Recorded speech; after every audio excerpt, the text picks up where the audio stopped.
दुनिया में आमतौर पर किसी देश का एक ही नाम होता है या ज़्यादा से ज़्यादा दो। लेकिन अगर हम आज के हिस्टोरिकल सोर्सेज और पुराने ग्रंथों का ढेर देखें तो एक ही टेरिटरी के लिए इंडिया, भारत, हिंदुस्तान, जम्मू द्वीप, तियानजू, अल हिंद नामों की जैसे बाढ़ आई हुई है। हाँ, और ये सच में एक बेहद दिलचस्प हिस्टोरिकल पैराडॉक्स है। इस गहरे विश्लेषण में हम इसी मिस्ट्री को अनपैक करने वाले हैं। हमारा मकसद है इन नामों के पीछे के पूरे इतिहास को ध्यान से देखना। और इस सेशन में हम पूरी डिटेल में एक-एक करके इन सभी पहलुओं को कवर करेंगे। बिल्कुल। आखिर एक ही भूमि की इतनी सारी अलग-अलग पहचान कैसे बन सकती हैं? तो चलिए सीधे अपनी पहली स्लाइड पर चलते हैं। इस पहली स्लाइड में हम एक कॉन्स्टिट्यूशनल मिस्ट्री यानी संवैधानिक रहस्य को समझते हैं। सही कहा। ये मिस्ट्री सबसे ज्यादा स्ट्रांगली तब सामने आई थी जब इस देश का संविधान बन रहा था 1949 में, जब कॉन्स्टिट्यूएंट असेंबली में नए राष्ट्र के नाम पर लंबी बहस चल रही थी। तो आर्टिकल 1 के फाइनल ड्राफ्ट में एक बहुत ही स्पेसिफिक लाइन लिखी गई। उसमें लिखा था, India that is Bharat shall be a union of states. Wait, वहां ध्यान देने वाली बात यह है कि उन्होंने इन दो नामों को तो ऑफिशियली स्वीकृत किया, लेकिन हिंदुस्तान जैसे नाम को आधिकारिक रूप से रिजेक्ट कर दिया गया। जबकि उस दौर में हिंदुस्तान तो सड़कों पर, कविताओं में और आम बोलचाल में बेहद पॉपुलर था, है ना? हाँ, बिल्कुल पॉपुलर था, पर उसे रिजेक्ट किया गया क्योंकि कॉन्स्टिट्यूएंट मेकर्स एक क्लियर आइडेंटिटी चाहते थे।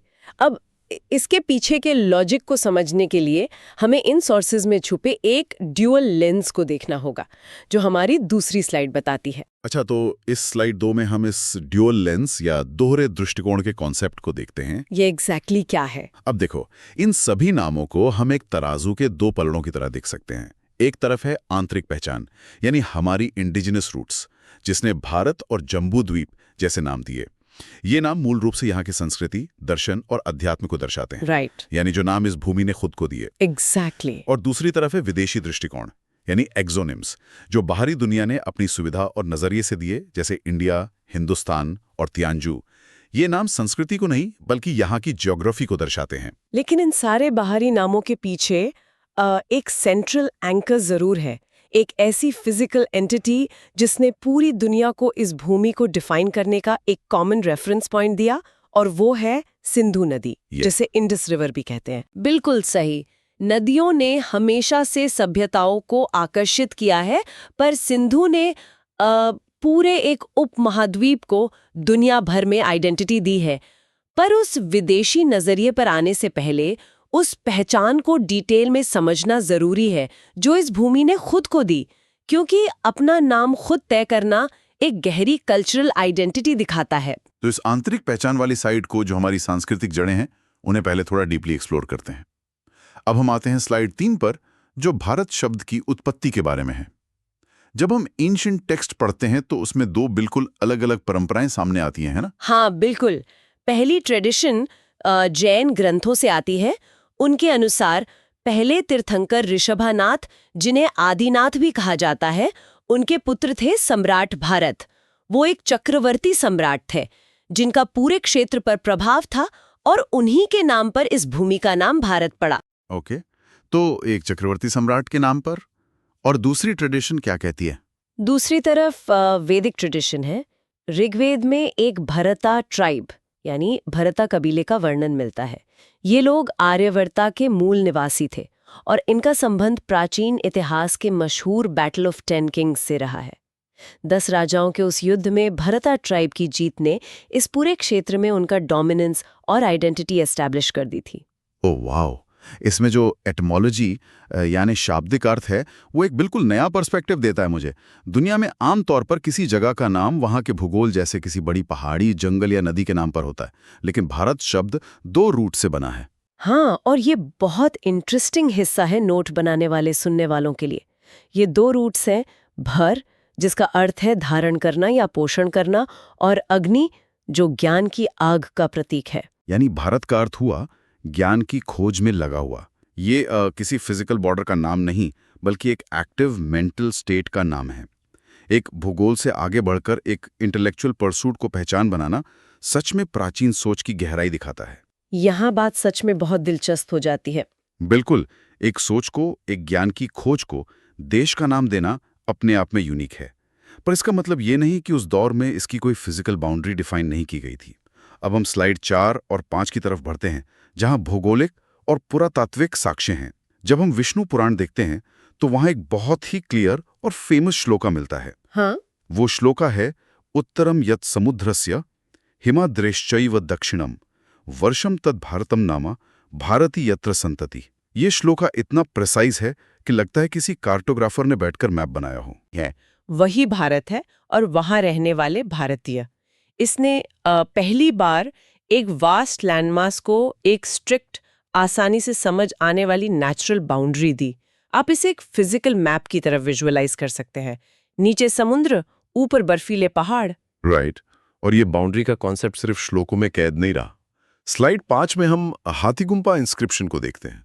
कलिंगा नरेश खारावेला ने जब पहली शताब्दी ईसा पूर्व में ये इंस्क्रिप्शन उकेरा तो उसमें भारतवर्षा शब्द का पहला पुरातात्विक साक्ष्य सामने आया।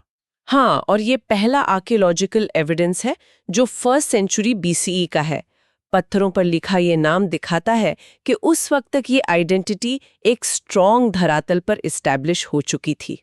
अब आगे बढ़ते हैं और देखते हैं स्लाइड 6 को, जहां एक और प्राचीन नाम का जिक्र है, जम्बूद्वीप। ये नाम बार बार एंशिएंट टेक्स्ट में मिलता है, लेकिन जम्बूद्वीप का भूगोल से क्या कनेक्शन था? जम्बूद्वीप का शाब्दिक अर्थ बड़ा सीधा और प्राकृतिक है, जामुन के वृक्षों वाला द्वीप। प्राचीन बौद्ध, जैन और हिंदू कॉस्मोलॉजी में दुनिया को अलग-अलग कॉन्सेंट्रिक द्वीपों में बांटा गया था और हर द्वीप की पहचान वहां के सबसे प्रोमिनेंट पेड़ या प्राकृतिक विशेषता से होती थी। वेट, एक फल के नाम पर पूरे टेरिटरी का नाम, ये थोड़ा अजीब लगता है आज के स्ट्रिक्ट पॉलिटिकल बाउंड्रीज वाले जमाने में। मतलब आज कोई ऐसे किसी देश का नाम थोड़ी रखता है। अजीब जरूर लगता है, पर प्राचीन लोगों का नेचर के साथ कनेक्शन अलग लेवल का था। मौर्य सम्राट अशोक ने अपने सहस्राम शिलालेखों में जम्बूद्वीपासी शब्द का क्लियर उल्लेख किया था। दरअसल इंडिया शब्द दुनिया में पॉपुलर होने से पहले, खासकर पूरे साउथ ईस्ट एशिया में, इस भूमि के लिए जम्बूद्वीप ही वो ब्रॉडर कल्चरल मार्कर था जो व्यापारी और भिक्षु इस्तेमाल करते थे। अच्छा, तो ये आंतरिक पहचान और डीप कल्चरल रूट्स हमें बहुत अच्छे से समझ आते हैं, लेकिन दुनिया भर ने इस भूमि को किस नज़र से देखा, वो कहानी और भी ज्यादा ड्रामेटिक है। चलिए अब उस विदेशी दृष्टिकोण की तरफ चलते हैं जो हम स्लाइड 7 में एक्सप्लोर करेंगे। बिल्कुल। इस स्लाइड में हम द रिवर्स रिपल देखते हैं, यानी कैसे सिर्फ एक नदी, सिंधु नदी, सभी विदेशी एक्सोनिम्स का सोर्स बन गई। ये पूरा सफर एक बड़े भाषाई बदलाव का नतीजा है। शुरुआत होती है मूल संस्कृत शब्द सिंधु से। और फिर जब एंशिएंट पर्शियंस इस इलाके के संपर्क में आए तो क्या हुआ? उनका भाषाई सिस्टम अलग था ना। हाँ, उनकी भाषा के रूल्स के हिसाब से वो स ध्वनि को ठीक से प्रोनाउंस नहीं कर पाते थे। उसकी जगह ह उच्चारण होता था। तो सिंधु उनके बोलने में हिंदू बन गया। Wow, really? तो क्या इसका मतलब यह है कि दुनिया भर के अलग-अलग नाम एसेंशियली एक ही नदी पर आधारित एक मैसिव लिंग्विस्टिक टेलीफोन गेम का हिस्सा हैं? एक पूरी सिविलाइजेशन एस का उच्चारण नहीं कर पाती थी और उस टेक्निकलिटी ने एक ग्लोबल आइडेंटिटी तय कर दी। सही पकड़ा आपने। इतिहास ऐसी ही छोटी छोटी डिटेल्स पर पिवट करता है। अब अगर इस टेलीफोन गेम को हम विजुअलाइज करें तो ये यहाँ नहीं रुका। जब ये हिंदू शब्द पर्शियंस और उनके व्यापारियों से ट्रैवल करके ग्रीक लोगों के पास पहुंचा तो वहां एक और नया भाषाई ट्विस्ट आया। ग्रीक में क्या ट्विस्ट था? ग्रीक भाषा में शुरुआती एच साउंड साइलेंट हो जाता था, यानी ड्रॉप हो जाता था। तो हिंदू से एच गायब हुआ और वो बन गया इंडोस। बाद में यही इंडोस शब्द रोमन्स तक पहुंचा और उनकी लैटिन लिपि में कन्वर्ट होकर आधुनिक नाम इंडिया बन गया। एकदम एक कंटिन्यूअस और सीमलेस चेन है ये तो। सिंधु से हिंदू, हिंदू से इंडोस और इंडोस से इंडिया। ये सच में क्लियर हो गया। पर इस टेलीफोन गेम की एक और बहुत बड़ी ब्रांच निकली उस पर्शियन साइड से, जिसे हम स्लाइड 8 में देखते हैं, हिंदुस्तान। सही कहा। अब हम इस स्लाइड 8 में हिंदुस्तान की ओरिजिन्स देखेंगे। इसकी शुरुआत वही पर्शियन रूट से हुई। हिंदू यानी वो उच्चारण जो उन्होंने सिंधु को दिया, और स्थान जिसका फारसी में अर्थ है भूमि या जगह। तो हिंदुस्तान का लिटरली मतलब था सिंधु नदी की भूमि। राइट, हिंदू और स्थान। लेकिन ये ऑफिशियल यूज में कब आना शुरू हुआ? 516 ईसा पूर्व में यानी 516 BCE में फारसी सम्राट डेरियस I ने जब सिंधु घाटी का इलाका जीता, तब पुरानी फारसी में हिंदुश शब्द प्रयोग में लाया गया। फिर सदियों बाद 262 CE के सासानिद साम्राज्य के नक्शे रुस्तम शिलालेख में हिंदुस्तान शब्द एक्सप्लिसिटली डॉक्यूमेंट किया गया। और फिर बाद में 11th सेंचुरी में जब इस्लामिक विजय हुई, दिल्ली सल्तनतें आईं और बाबर जैसे मुगल्स आए, तो उनके दौरान ये नॉर्थ इंडिया के लिए बड़े पैमाने पर प्रयोग हुआ है ना। ये एक पॉलिटिकल और ज्योग्राफिकल टर्म बन गया था जिसे एडमिनिस्ट्रेशन अपने रिकॉर्ड्स में डायरेक्टली यूज करता था। बिल्कुल, उनके ऑफिशियल रिकॉर्ड्स में यही नाम चलता था। पर अब अगर हम यूरोप के नजरिए पर वापस जाएं, जो हमारी स्लाइड 9 का विषय है, इंडिया का ग्रीक और लैटिन सफर, वहां ज्योग्राफी की समझ बहुत अलग तरीके से डेवलप हो रही थी। अच्छा, तो हेरोडोटस में जो नाम यूज किया था उसकी अंडरस्टैंडिंग क्या थी? 440 BCE में ग्रीक इतिहासकार हेरोडोटस ने इंडोस शब्द यूज तो किया, पर उनके दिमाग में मैप बहुत छोटा था। उन्हें सिर्फ सिंधु घाटी के आसपास के रेतीले भाग का पता था। उन्हें इस पूरे विशाल उपमहाद्वीप के असली आकार का कोई अंदाजा ही नहीं था। वह फिर 300 BCE आते आते मेगास्थनीज ने इस मैप को स्ट्रेच किया। चंद्रगुप्त मौर्य के दरबार में रहते हुए एक ग्रीक राजदूत के तौर पर उन्होंने अपनी पुस्तक इंडिका लिखी और पहली बार पूरे दक्षिणी प्रायद्वीप यानी सदर्न पेनिनसुला को इंडिया के रूप में परिभाषित किया। यहाँ से शुरू हुई असली मैप की उनकी मैपिंग। हाँ, यहाँ से यूरोप के दिमाग में लैंडमास का मैप बड़ा होना शुरू हुआ। अब थोड़ा रिकैप कर लेते हैं। यहाँ तक हमने इंडिजिनस रूट्स देखे, भारत और जम्बू द्वीप। हमने सिंधु नदी का भाषाई सफर देखा, इंडिया और हिंदुस्तान तक। एग्जाम पॉइंट ऑफ व्यू से ये क्रोनोलॉजिकल फ्लो याद रखना बहुत जरूरी है। बिल्कुल। अब अगले हिस्से की तरफ बढ़ते हैं। नदियों और युद्ध तो ठीक हैं, लेकिन धर्म और व्यापार ने इन नामों को दुनिया के दूसरे कोनों तक कैसे पहुंचाया? अब हम आते हैं स्लाइड 10 और 11 पर, अरब और चाइनीज दृष्टिकोण। ये बहुत क्रूशल पॉइंट है। इतिहास में कल्चर्स को जोड़ने का काम मोस्टली धर्म और व्यापारी करते हैं।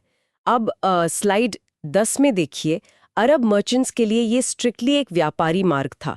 अरब सागर के मसालों के व्यापार के जरिए वो इस टेरिटरी के संपर्क में आए और उन्होंने इसे अरबी भाषा में अल हिंद कहा।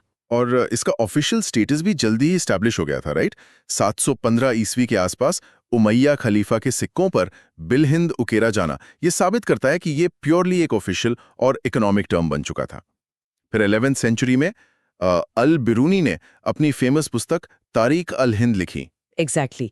अरब मर्चेंट्स स्पाइसेस और रेशम ढूंढ रहे थे। पर अब स्लाइड 11 पर आते हैं, चाइनीज पर्सपेक्टिव। हिमालयन माउंटेन्स के उस पार चाइनीज मॉन्क्स कुछ और ही ढूंढ रहे थे। उन्होंने इस भूमि को ट्यान्जू कहा। ये कोई मार्केट या ट्रेड पोस्ट नहीं था उनके लिए, ये डीपली स्पिरिचुअल था। ट्यान्जू सुनने में बिल्कुल अलग लगता है। इसका कनेक्शन कैसे हुआ हमारी सिंधु से? ट्यान्जू दरअसल उसी सिंधु या हिंदू शब्द का चाइनीज ट्रांसलिटरेशन था। बस उनकी भाषा का टोन और उच्चारण अलग होने की वजह से नाम बिल्कुल बदल गया। पर उनका लेंस व्यापारिक नहीं, धार्मिक था। क्योंकि बौद्ध धर्म की उत्पत्ति यहाँ हुई थी, इसलिए चाइनीज बुद्ध इसे एक स्वर्ग या हेवनली सेंटर मानते थे। मैं ये नोटिस कर रहा हूँ कि अलग अलग कल्चर्स की प्रायोरिटीज कितनी डिस्टिंक्टली अलग थी। अरब्स के लिए ये स्ट्रिक्टली एक व्यापारी मार्ग था, पैसा और ट्रेड, जबकि चाइनीज के लिए ये एक पवित्र आध्यात्मिक केंद्र था जहां से उन्हें ज्ञान और स्क्रिप्चर्स लाने थे। सही नोटिस किया। 7th सदी के प्रसिद्ध यात्री शुआनज़्यांग ने इस टेरिटरी को स्टडी किया और इसे 5 भागों में बांटकर वू यिन यानी 5 इंडीज का शब्द प्रयोग किया। और आज भी मॉडर्न चाइनीज भाषा में भारत को यिंदू ही कहा जाता है। ये सफर यहाँ खत्म नहीं होता। अब स्लाइड 12 देखते हैं। तिब्बत और बाइबल के रिकॉर्ड्स में भी अजीब और गहरे कनेक्शंस मिलते हैं। तिब्बत का नजरिया क्या था? तिब्बत की तो भौगोलिक स्थिति ऐसी थी कि उनका डायरेक्ट आध्यात्मिक कनेक्शन बन गया था। तिबेटन्स इस भूमि को ग्यागार, जिसका अर्थ है आर्यों की पवित्र भूमि, या फाग्युल यानी ज्ञान का स्रोत कहते थे। यहाँ एक सीधा गुरु शिष्य का रिश्ता था। भारत गुरु था और तिब्बत शिष्य। और अगर हम पश्चिम की तरफ चलें तो यहूदी तनाख, जो बाइबल का ओल्ड टेस्टामेंट है, उसकी बुक ऑफ एस्टर में एक बहुत इंटरेस्टिंग जिक्र मिलता है। वहां इसे होदू कहा गया। ये होदू कहाँ से आया? ये भी उसी लिंग्विस्टिक टेलीफोन गेम का हिस्सा है। वहां राजा अहास्वेरस के शासन का वर्णन है, जो इंडिया से इथियोपिया तक फैला था। ये होदू शब्द दरअसल उसी फारसी हिंदू या सिंधु का हिब्रू संस्करण है, जो प्राचीन ट्रेड रूट्स के थ्रू मिडिल ईस्ट तक ट्रैवल करके उनकी भाषा का हिस्सा बन गया था। तो जैसे जैसे नाम बदले, क्या दुनिया के दिमाग में इस भूमि का आकार यानी शेप और माप भी बदला? इसको हम स्लाइड 13 में भौगोलिक परिभाषा का कालक्रम या ज्योग्राफिकल टाइमलाइन के जरिए समझते हैं। हेरोडोटस के लिए तो ये बस एक नदी थी। हाँ, फिर 300 BCE में मेगास्थनीज के लिए एक विशाल प्रायद्वीप बना। 100 CE में विष्णु पुराण ने हिमालय से समुद्र तक की एक स्ट्रिक्ट बाउंड्री फिक्स की। पर जब 650 CE में ख्वानजांग ने इस ज्योग्राफी को डिस्क्राइब किया, तो उन्होंने इसे एक अर्धचंद्रा या क्रेसेंट शेप कहा, एक आधे चंद्रमा जैसा आकार। अर्धचंद्रा आकार। आज के सैटेलाइट्स और लैटिट्यूड्स के दौरान ये मैपिंग थोड़ी अजीब लगती है ना? आज जरूर लगती है, पर उस दौर की चाइनीज कार्टोग्राफी और स्पिरिचुअल अंडरस्टैंडिंग में आकार को अक्सर एक सीक्रेट ज्योमेट्री के नजरिए से देखा जाता था। श्वेनजांग का अर्धांद्र आकार हिमालय की वास्ट कर्वेचर और दक्षिण के समुद्र के बीच बनती हुई नेचुरल शेप का एक स्पिरिचुअल ट्रांसलेशन था। उनके लिए मैप एक जीती जागी आध्यात्मिक एंटिटी थी।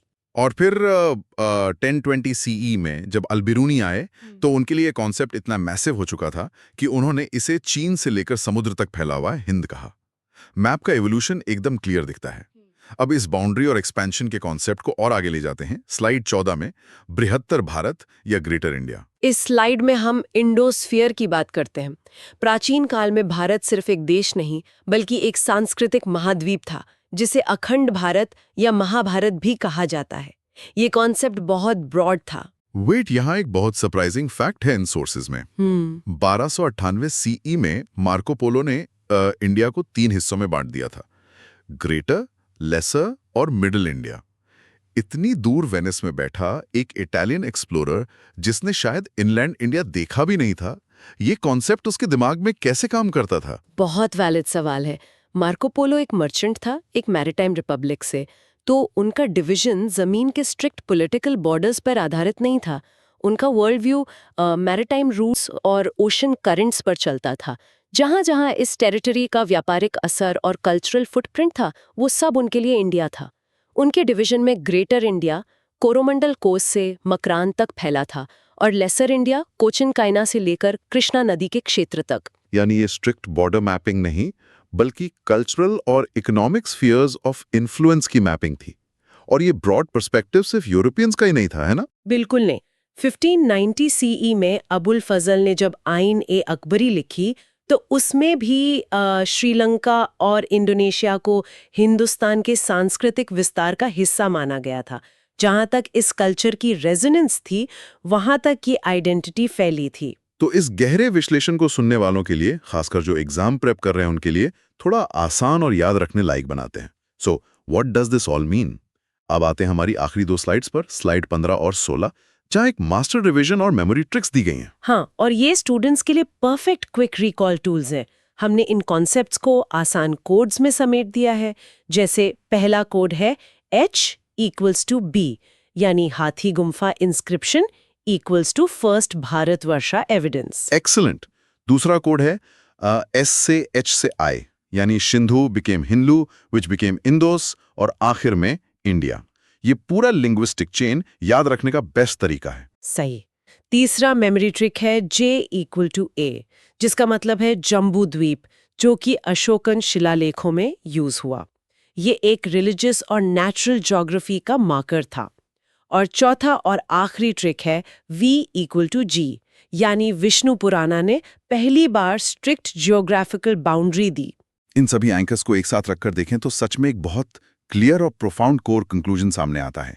भारत हमारी आंतरिक पहचान और संस्कृति को दर्शाता है, एक इंटरनल आइडेंटिटी को, जबकि इंडिया और हिंदुस्तान दुनिया के देखने के नजरिए यानी एक्सटर्नल ज्योग्राफिकल गेज को दर्शाते हैं। बिल्कुल, दोनों ही हिस्से इस कॉम्प्लेक्स कहानी के बराबर के हिस्सेदार है। एक ही देश की हिस्ट्री में आंतरिक ज्ञान और बाहरी दुनिया की क्यूरियोसिटी का ऐसा सुंदर कॉम्बिनेशन दुनिया में कहीं और मिलना मुश्किल है। तो इस पूरे सफर और इतनी सारी स्लाइड्स को डिटेल में एक्सप्लोर करने के बाद एक गहरा सवाल उठता है। अगर एक आम इंसान का नाम उसके अस्तित्व को परिभाषित करता है, तो जरा सोचिए एक ऐसी भूमि के बारे में जिसने अपने भीतर ज्ञान की खोज यानी भारत, नदी का लंबा सफर यानी इंडिया और हिंदुस्तान, और एक आध्यात्मिक स्वर्ग यानी तियंचू जैसे नामों का पूरा इतिहास समेटा हुआ है। उसकी आधुनिक पहचान कितनी कॉम्प्लेक्स और गहरी होगी। ये सच में एक डीप टेरिटरी है सोचने के लिए।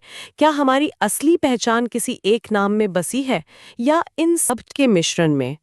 इतिहास के इन प्रिज्म से देखने पर यही समझ आता है कि पहचान एंडलेस लेयर्स से बनी होती है। और इसी खूबसूरत और प्रोवोकेटिव विचार के साथ हम इस गहरे विश्लेषण के सफर को यहाँ विराम देते हैं।